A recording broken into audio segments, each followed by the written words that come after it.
Hello students, welcome to the lecture on career planning. And after the lecture, we will be able to learn the following objectives. Understand the concept and objectives of career planning, describe the career planning and succession planning, discuss the career stages, describe the elements of career development programs, define the steps in career development system, explain the advantages and limitations of career planning and development.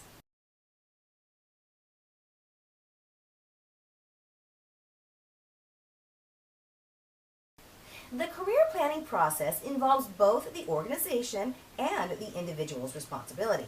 Thus, the individuals must identify their aspirations and abilities, and through assessment and counseling to understand their needs of training and development.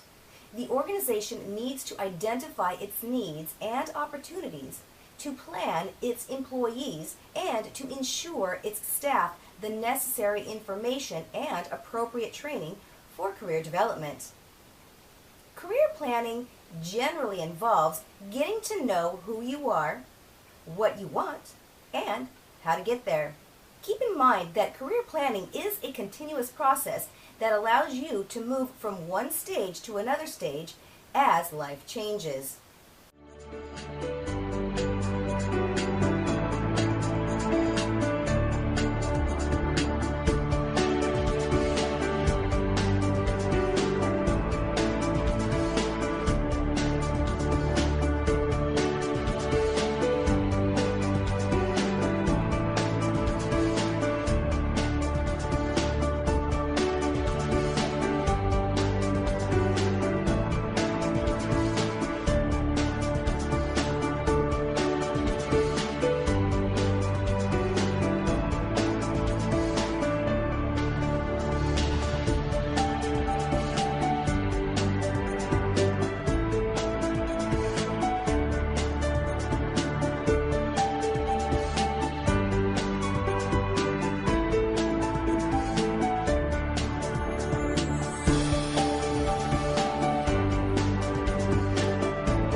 discuss the concept and objectives of career planning.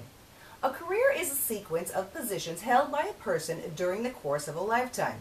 It comprises of a series of work-related activities that provide continuity, order, and meaning in a person's life. This is an objective view of a person's career. Features. Some of the important features of the term career may be stated as: a career develops over time. It is the individual who ultimately must judge the success of his or her career.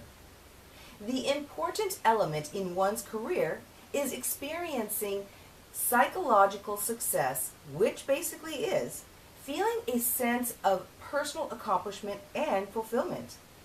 The typical career of a person today would probably include many different positions, transitions, and organizations, more so than in the past when employees were less mobile and organizations more stable as employers. Need for career planning. The word career planning sounds rather serious. Nevertheless, it is a necessity for the modern day students that are on the threshold of their lives.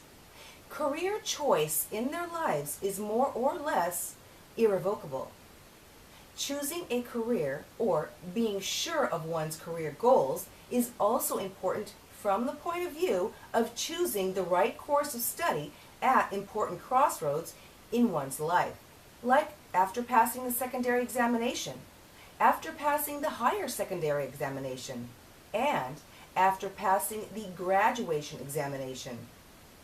Good career planning can lead to a successful and satisfying career. Those who do not plan their careers are usually stressed from working in fields they do not like, and students waste time and money pursuing educational areas in which they have no interest. The decisions we make about careers are critical to our sense of well-being. Let's now talk about career planning and succession planning. Career planning essentially means helping the employees to plan their career in terms of their capacities within the context of organizational needs. It is described as devising an organizational system of career movement and growth opportunities from the point of entry of an individual in employment to the point of his or her retirement. In succession planning, employers select suitable potential successors for those vacant positions. Employers can also look for persons, applicants, etc., that match the profiles of vacant jobs and positions to be filled up. These succession planning scenarios focus on the posts in a company that need to be filled because existing posts have become vacant or new posts have been created.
Let's now talk about the career stages. Exploration. This is the career stage that usually ends in one's mid-20s as one makes the transition from college to work. From organizational standpoint, this stage has least relevance as it takes place prior to employment. However, the organizations can still track the minds of young people by offering internships to them or offering on-the-job training to bright students. Establishment. This career stage is where one begins to search for work and picks up the first job.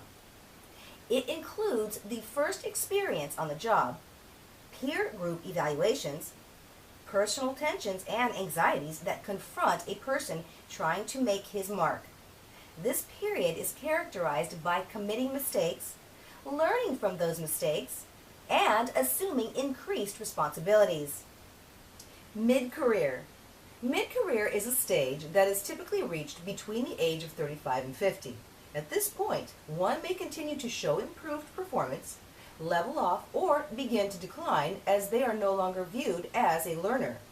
Technically speaking, plateau career stares at one more, or less happily, with what comes your way. The organization can place you on jobs that require experience and maturity. Late career. The stage where one relaxes a bit and plays the part of an elder statesperson. For those who continue to grow through the mid-career stage, this is the time to command respect from younger employees. Experiences and judgment are greatly valued, and word will carry weight undoubtedly as one can teach others and share experiences with others. Decline. During this period, a person's attention may turn to retirement.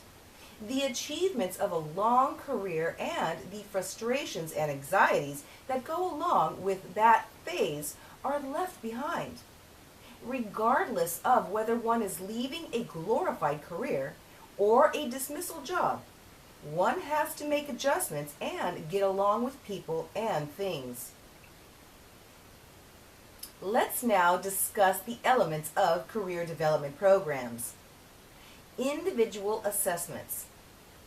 Individual assessments of abilities, interests, career needs, and goals is basically a process of self-exploration and analysis. Individuals are frequently guided by self-assessment exercises. The self-assessment process is basically viewed as an individual responsibility. However, organizations can aid in this process by providing the employee with materials and opportunities for self-exploration and analysis. Organizational assessments. A key issue in career counseling sessions is whether an employee's goals are realistic in terms of organizational possibilities and organizational assessments of employee abilities and potential. Accurate assessments of employee abilities and potential are important to both the organization and the individual. Career information within an organization. Before realistic goals can be set, employees need information about career options and opportunities. This includes information about possible career directions, possible paths of career advancement, and specific job vacancies. In organizations with informal career planning programs, employees learn about career options and opportunities from their supervisors within the context of developmental performance appraisal interviews. Career counseling.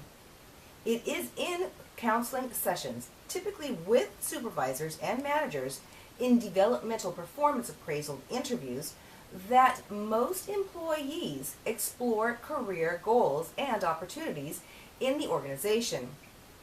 Supervisors and managers need accurate assessments of employee abilities and potential, as well as information about career options and opportunities in the organization. Let's now discuss the steps in career development system. Define the need. To hit the bullseye, we need to talk with employees to find out what's missing. Is it lack of perceived opportunity?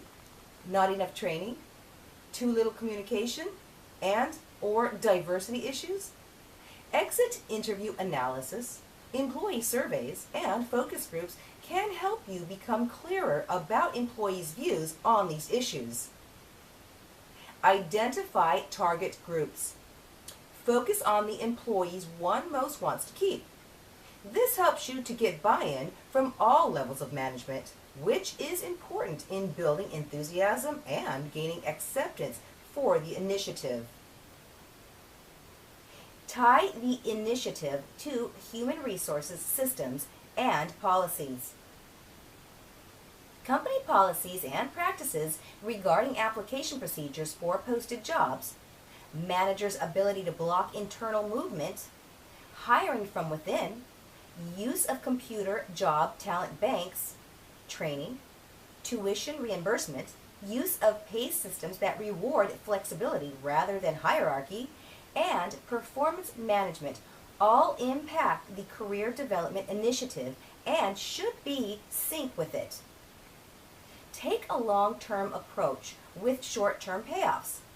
To build momentum, develop the program in stages. Begin by conducting a needs evaluation with a manager task force. Then design and pilot a program. Measure the results, spread the good word, and gradually include more managers and employees. If the gradual approach is solidly designed and well executed, the long-term results in keeping the right people will take care of themselves. Co-design with line management.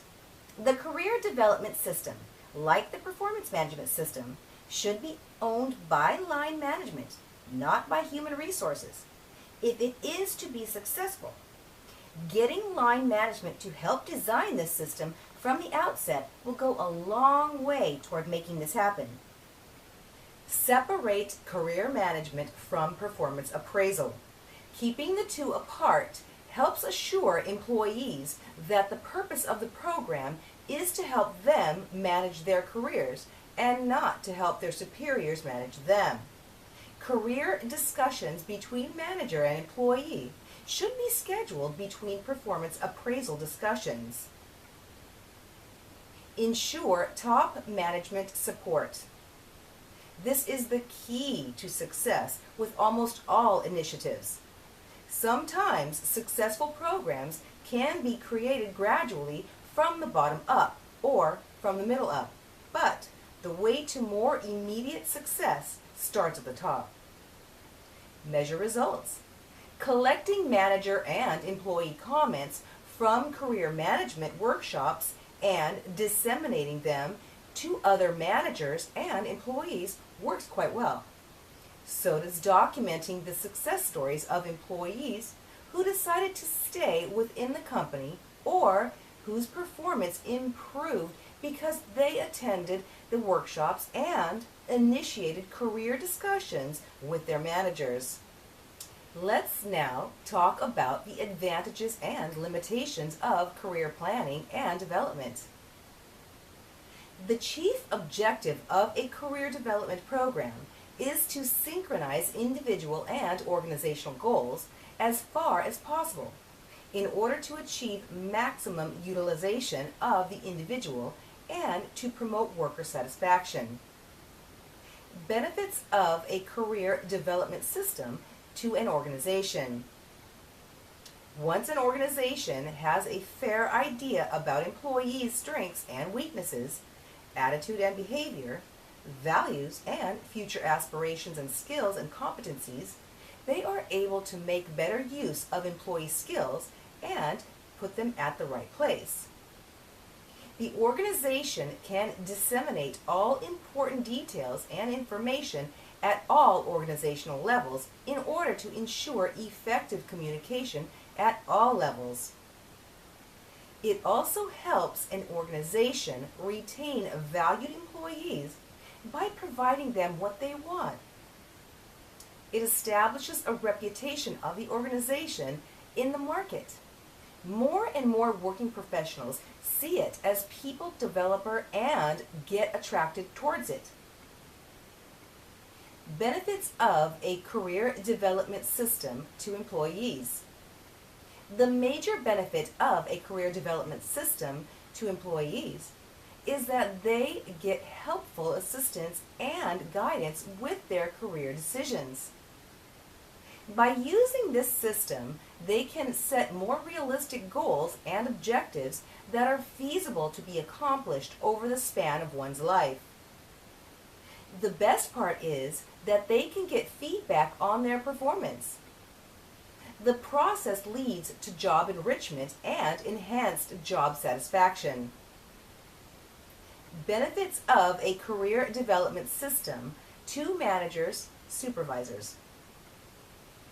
A career development system helps managers and supervisors in improving and upgrading their skills in order to manage their own career. It fosters better communication between managers and employees. It helps in discussing productive performance appraisal of employees and planning their promotions as well as their career growth. It helps managers in understanding the hidden aspects of employees and guides them to allocate employees the right job that matches their skills and competencies. Limitations of career planning. With its plus points, career planning is not easy to implement. It has its own difficulties and problems, like it does not suit a very small organization. There should be opportunities for vertical mobility if career planning has to become a reality. Career planning is not an effective management technique for a large number of people who work on the shop floor, particularly those who are illiterates, less educated, and perform jobs for which labor supply is abundant. Political intervention, favoritism, and nepotism in promotion may make it difficult to have a systematic career planning. Now, in the end, let us summarize what we have learned in this lecture. Career planning generally involves getting to know who you are, what you want, and how to get there. Therefore, career planning must link individual needs and aspirations with organizational needs and opportunities, evaluating, advising, and informing its staff on career planning, individual development efforts with training and development programs. A career is a sequence of positions held by a person during the course of a lifetime.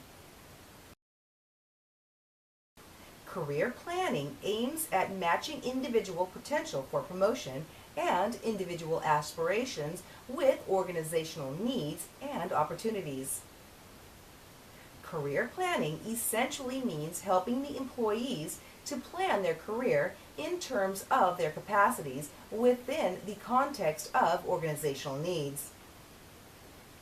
Career development programs are most effective when they are integrated with the organization's ongoing training and development strategies.